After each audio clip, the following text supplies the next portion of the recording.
নমস্কার বন্ধুরা, আজকে বৃষ্টির দিনে কি মেনু আছে দেখে নেওয়া যাক। প্রথমেই রয়েছে সাদা ভাত, তারপর রয়েছে শাক ভাজা।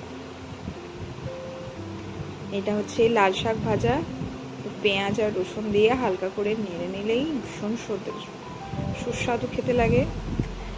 শাক, তার সাথে রয়েছে আলু, করলা আর বেগুন দিয়ে একটা চচ্চড়ি,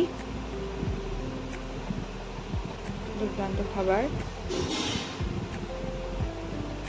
একটু শাক আর করলা না হলে বেশ খাবারটা জমে না। তার সাথে রয়েছে আলু, ঝিঙে আর কুচো চিংড়ি দিয়ে একটা ঝাল। আর শেষ পাতে দেখি কি রয়েছে, মিষ্টি না হলে তো জমবে না। তো আমাদের সঙ্গে রয়েছে একটু আমের ঝোল ঝোল মতো চাটনি। আমাদের গরমের মেনু তো জমে গেছে। আপনারা কি